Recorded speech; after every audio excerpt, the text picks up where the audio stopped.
action let's go 저 건물을 찾으러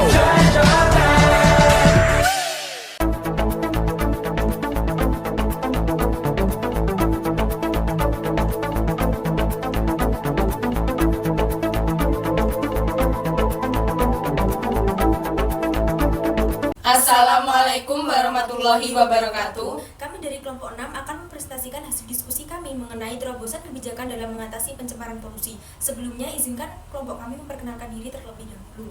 Perkenalkan, saya Isa Islamanda Salman Sunario dengan NIM 060. Saya Salona Naya Dewi dengan NIM 062. Saya Intan Permatasari dengan NIM 063. Saya Natasha Amelia dengan NIM 075. Saya Naswa Maulida Arifah dengan NIM 076. Pencemaran udara merupakan masalah lingkungan yang sangat serius di kota-kota besar. Tingginya tingkat polusi udara, terutama yang disebabkan oleh asap kendaraan bermotor, asap pabrik, dan pembakaran sampah, berdampak buruk pada kesehatan masyarakat. Masalah ini dapat meningkatkan resiko berbagai penyakit pernafasan, jantung, dan kanker, serta merusak lingkungan dan menurunkan kualitas hidup masyarakat.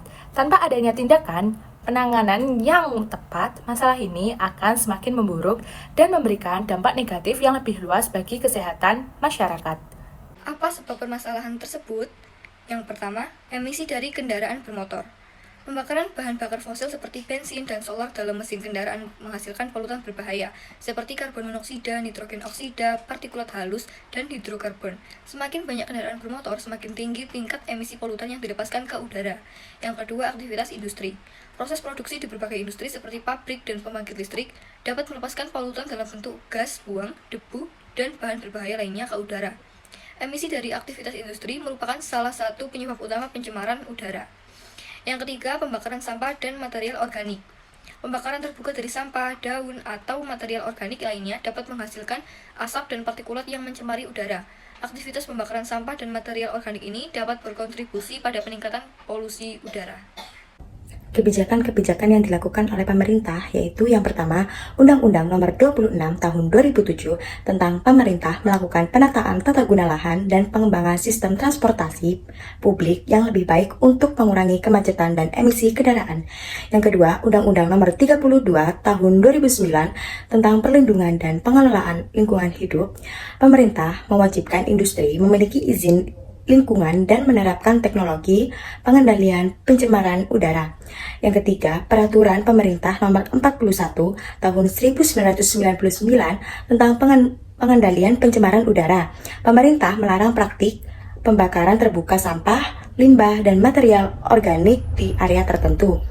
Dan yang keempat, Undang-Undang Nomor 30 Tahun 2007 tentang energi. Pemerintah mendorong penggunaan energi terbarukan dan bahan bakar yang lebih ramah lingkungan untuk mengurangi emisi.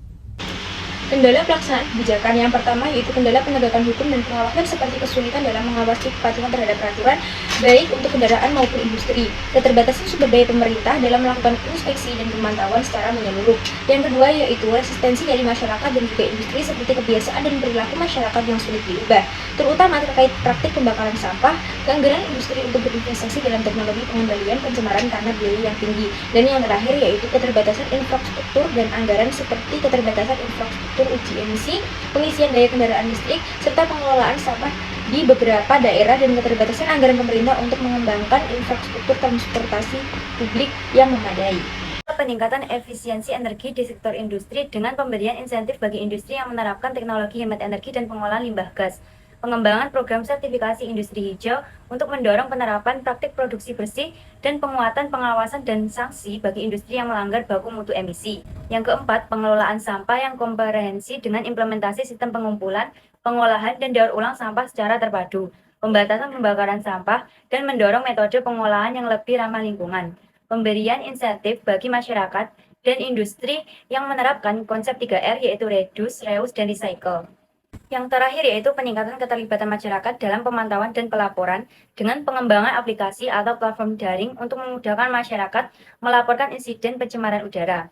Edukasi dan pemberdayaan masyarakat untuk berperan aktif dalam upaya pemantauan kualitas udara, serta penghargaan bagi masyarakat yang berkontribusi dalam mengatasi pencemaran udara.